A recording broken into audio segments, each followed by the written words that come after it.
Bienvenue sur OS4, la chaîne qui t'accepte même si tu es radin.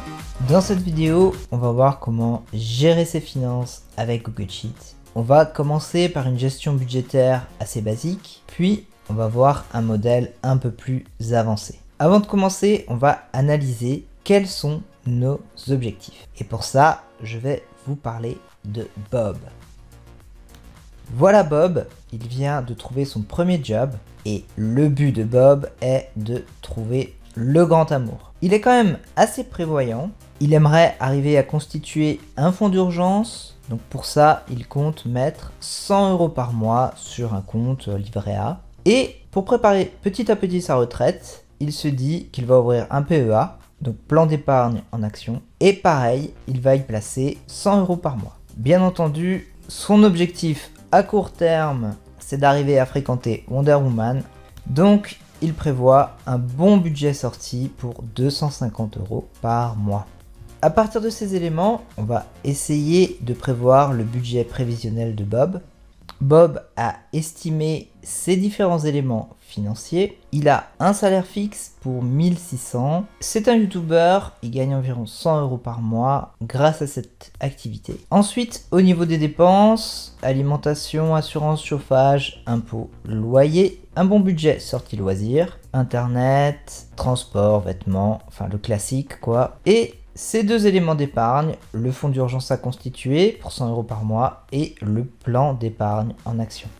Si on fait revenu moins dépenses et épargne, il aura une marge de 20 €, donc c'est tout juste, le budget est bouclé. Étape suivante, analyser le relevé bancaire.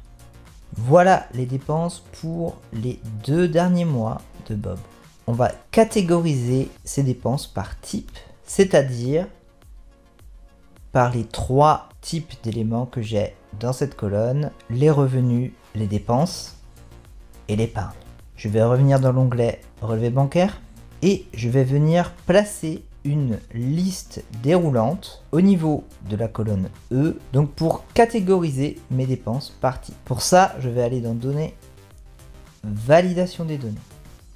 Me voilà dans la boîte de dialogue, validation des données. Au niveau des critères, je vais sélectionner une liste créée à partir d'une plage.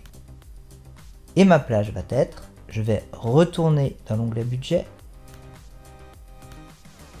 et je vais sélectionner ma colonne des types. OK et enregistrer. À présent, si je retourne dans l'onglet relevé bancaire, voilà ma liste déroulante et j'ai mes 3 éléments, revenus, dépenses et épargne. Je vais venir copier cette liste déroulante au niveau de mon relevé. Donc je vais faire un clic et glisser jusqu'en bas. J'ai des listes déroulantes à chaque ligne. Il ne me reste plus qu'à catégoriser mes éléments. Première ligne, il s'agit d'une paye, donc revenu. Deuxième ligne, l'investissement sur le plan d'épargne en action, donc de l'épargne. Fonds d'urgence, épargne. Les courses au Super U, dépenses. Je vais continuer comme ça jusqu'au bout et j'ai catégorisé chacun de mes éléments. À présent, je vais avoir une idée de combien je dépense réellement par mois pour chacune des 3 catégories. Pour ça, je vais sélectionner mes données. Je vais aller dans Insertion, Tableau croisé dynamique. Je vais venir placer mon tableau croisé dynamique dans une nouvelle feuille, créer. Au niveau des lignes, je vais vouloir mes types. Au niveau des valeurs, je vais venir glisser mes montants. Pour le moment, j'ai un tableau croisé dynamique qui récapitule mes éléments pour mes 2 mois, le mois de janvier et le mois de février. Je vais venir placer mes mois au niveau des colonnes. Voilà mon résultat. Pour le mois de janvier, j'ai des dépenses pour 1351, de l'épargne pour 200 et un niveau de revenu de 1710. Il me reste donc 159 €. Pour le mois de février, j'ai dépensé un petit peu plus, épargné la même chose et gagné environ la même chose. Et voilà mon total. Si je souhaite le détail par type, par exemple le détail des dépenses pour le mois de février. Je double-clique sur cette cellule et voilà mon détail. C'est très utile pour voir mon niveau de dépenses réelles, mais par contre, ce qui nous manque, c'est de confronter notre budget à la réalité. Pour ça, je vais retourner dans l'onglet budget. J'ai ici un petit tableau qui va confronter mon budget avec mon réalisé. Je vais vouloir y retrouver mes types. Pour ça, je vais utiliser la fonction unique. Ma plage commence en B4 jusqu'à B pour avoir toute la colonne. J'appuie sur Entrée et voilà mes trois types: revenus, dépenses et épargne. Deuxième étape, on va vouloir sélectionner le mois concerné. Pour ça, je vais mettre en place une liste déroulante. Je sélectionne la cellule H1. Je vais dans Données, Validation des données. Je vais créer une liste à partir d'une plage. Je vais cliquer sur cette icône pour sélectionner ma plage. Je vais aller dans l'onglet Relevé bancaire. La plage qui contient mes mois se trouve dans la colonne A. Elle commence en A2. Deux points. Je vais prendre toutes les cellules de la colonne A, donc jusqu'à A. OK, enregistrer. Je vais retourner dans l'onglet budget. Voilà mes mois. Je vais sélectionner le mois de janvier. Pour retrouver les données de mon budget réparties par type, je vais utiliser la fonction SUMSY égale SUMSY. La plage qui contient mes types se trouve ici. Elle commence en B4, deux points, jusqu'à B pour sélectionner toute ma colonne. Point virgule pour passer au deuxième argument de la fonction SUMSY. Le critère, dans mon cas, pour la ligne 4, ce sera le revenu, donc la cellule G4. Point virgule. Dernier argument de la fonction, la plage assommée, elle se trouve dans la colonne D. Elle commence en D4. Deux points, D pour sélectionner toute la colonne. Je ferme la parenthèse. Je vais vouloir tirer cette formule vers le bas. Donc je vais figer certaines lignes. Pour ça, je vais ajouter un dollar ici pour figer la plage qui concerne les types. Et aussi un dollar ici pour figer les lignes de la plage qui contient les montants assommés. J'appuie sur Entrée. Au niveau de mon budget, le revenu est de 1700 et j'ai bien 1600 plus 100. Je vais tirer cette formule vers le bas. Voilà le résultat. Prochaine étape, le réalisé. Les choses se compliquent un peu puisque cette fois j'ai deux critères. Mon réalisé va être fonction du mois et aussi du type. Je ne vais pas pouvoir utiliser la fonction SUMSY puisque j'ai deux critères. Je vais utiliser la fonction SUMSY ensemble égale SUMSY ensemble. Premier argument de la fonction, la plage assommée. La plage assommée se trouve au niveau de mon onglet Relevé bancaire. Elle commence en D2, deux points, D pour sélectionner toute la colonne. Deuxième argument de la fonction, le premier critère. Le premier critère va être le mois concerné. La plage de ce premier critère se trouve dans la colonne A de l'onglet Relevé bancaire. La plage commence en A2, à nouveau deux points, A pour sélectionner toute la colonne. Point virgule pour passer au prochain argument, le premier critère. Le premier critère, c'est-à-dire le mois sélectionné, se trouve dans l'onglet budget, dans la cellule H1. Point virgule.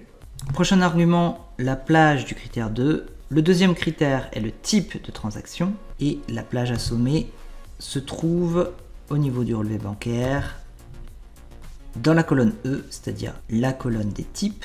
La plage commence en E2 jusqu'à E pour sélectionner toutes les données. Point virgule. Dernier argument, le deuxième critère, c'est-à-dire le type de transaction.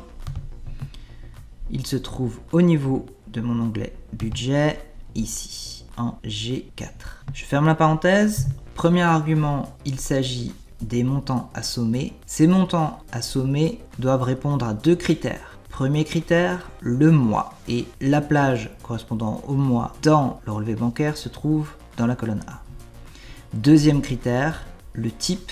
Le premier type, c'est-à-dire le revenu, se trouve dans la cellule G4 et les différents types assommés se trouvent au niveau du relevé bancaire dans la colonne E. Je vais simplement figer mes lignes pour pouvoir tirer ma formule vers le bas. Je fige les lignes de la plage qui correspond au montant assommé, idem pour la plage qui correspond au mois et idem pour la plage qui correspond au type. Et enfin, je n'oublie pas aussi de figer la ligne de la cellule qui correspond au mois. J'appuie sur Entrée, je tire ma formule vers le bas. On arrive au bout, on va calculer notre marge ou notre dépassement budgétaire. Ça va simplement être égal I4 moins H4.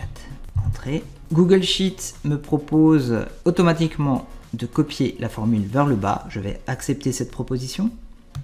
Voilà mon résultat. Donc au niveau des revenus, j'ai un réalisé un peu supérieur, donc de 10 euros. Au niveau des dépenses, j'ai dépensé un peu moins que prévu. Et au niveau de l'épargne, je suis OK. Je vais utiliser la fonction somme pour calculer ma marge s'il y en a une. Ça va être la somme de ces trois éléments. En théorie, j'ai une marge de 20 euros. Je vais tirer ma formule vers la droite. Au niveau du réalisé, j'ai une marge un peu plus importante. Et au final, j'ai une marge de 139 euros de plus que ce qui était budgété. Voilà pour le budget basique. Si je change de mois, je vais avoir les données du mois de février. Félicitations si vous avez réussi à créer votre budget basique. Mais maintenant, vous dites peut-être, j'aimerais quelque chose d'un peu plus détaillé. Si je consulte le budget de Bob, au niveau de la colonne B, j'ai des types de transactions. Et ces transactions sont subdivisées en catégories. Par exemple, pour les revenus, j'ai le salaire et j'ai YouTube. Pour le budget avancé, on va essayer de détailler ce suivi budgétaire à la fois par type, mais aussi par catégorie. Pour ça, il va falloir que je mette en place une liste déroulante de plus, qui sera en fait une liste déroulante en cascade, c'est-à-dire une liste déroulante qui va dépendre de la première liste déroulante. Au niveau de mon onglet relevé bancaire, j'ai ma liste déroulante des types et la liste déroulante des catégories. Si je sélectionne le type revenu, au niveau de la liste déroulante catégorie, je vais uniquement avoir salaire et YouTube. Si je change le type, je vais sélectionner dépenses, je vais avoir alimentation, assurance, chauffage, impôts, etc. C'est-à-dire les catégories de dépenses qui sont prévues à mon budget. On va voir comment faire ça. Je vais retourner dans l'onglet relevé bancaire. Première étape, on va placer les éléments de notre liste dépendante sur chacune des lignes. Pour ça, je vais utiliser la fonction filter et transpose. Premier élément de ma formule, la fonction filter. Je vais vouloir filtrer les catégories de mon budget selon le type retenu, c'est-à-dire la valeur qui se trouve dans ma première liste déroulante. Égale filter.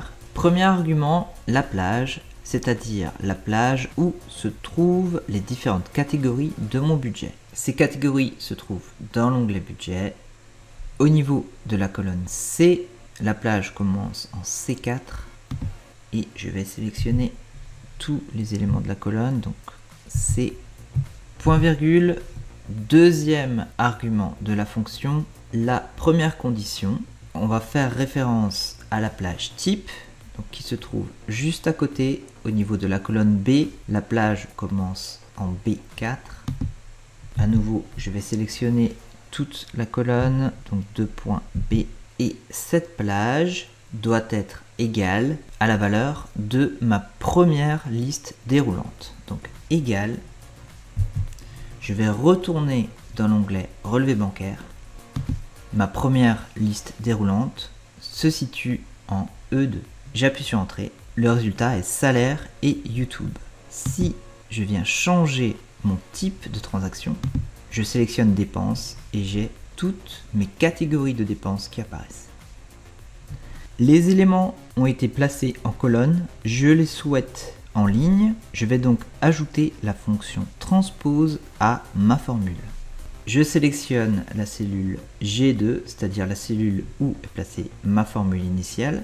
Et au niveau de la barre de formule, je vais venir ajouter la fonction transpose. J'ouvre une parenthèse et je vais placer une parenthèse fermante à la fin de ma formule. J'appuie sur Entrée. Mes éléments ont été placés en ligne. Et si je change la valeur de ma liste déroulante des types, je vais sélectionner les revenus. Voilà le résultat. Il me reste à copier cette formule vers le bas. Pour ça, je vais à nouveau venir modifier ma formule qui se trouve dans la cellule G2. Je vais figer les lignes au niveau des différentes plages qui concernent mon budget, donc ici et ici. J'appuie sur Entrée et à présent, je peux copier ma formule vers le bas.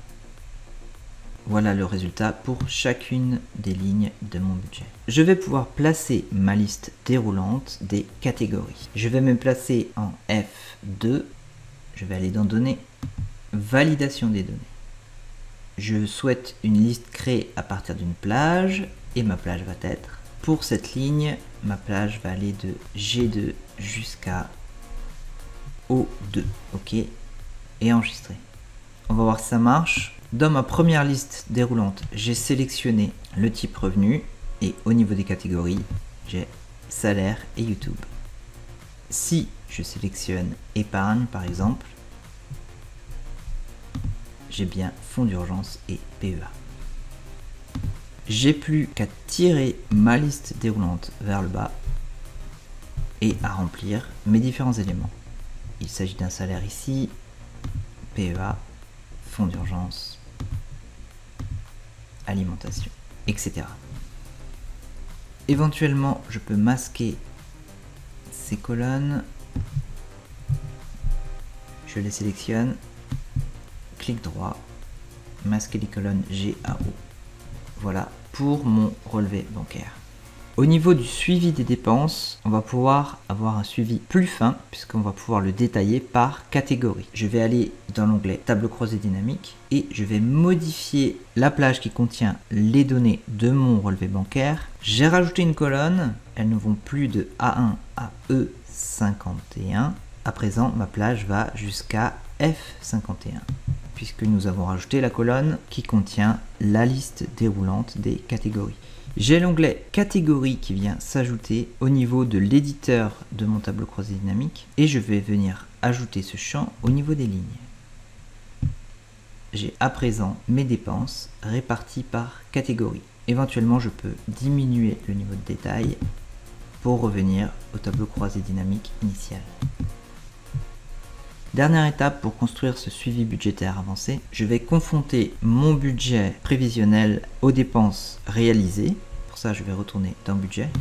Je vais simplement supprimer ces éléments. Je vais vouloir rechercher mon montant réalisé, mais cette fois par catégorie. À nouveau, je vais utiliser la fonction somme si ensemble. Premier argument, ma plage assommée, elle se trouve au niveau de mon relevé bancaire. Il s'agit de mes dépenses réalisées. Je vais dans l'onglet relevé bancaire et ma plage se trouve dans la colonne D. Elle commence en D2, D pour sélectionner toute la colonne. Point virgule, deuxième argument. Mon premier critère. Mon premier critère va être les catégories. La plage des catégories se trouve au niveau de mon onglet relevé bancaire. Elle commence en F2, F pour sélectionner toute la colonne. Troisième argument. Quel est mon premier critère? Mon premier critère se trouve au niveau de l'onglet budget. Il s'agit de ma catégorie. Prochain argument, mon deuxième critère va être le mois. La plage des mois se trouve à nouveau dans l'onglet relevé bancaire. Il s'agit de la colonne A. Ma plage commence en A2, A pour sélectionner toute la colonne. Point virgule. Mon deuxième critère est le mois. À nouveau, je vais retourner dans mon onglet budget.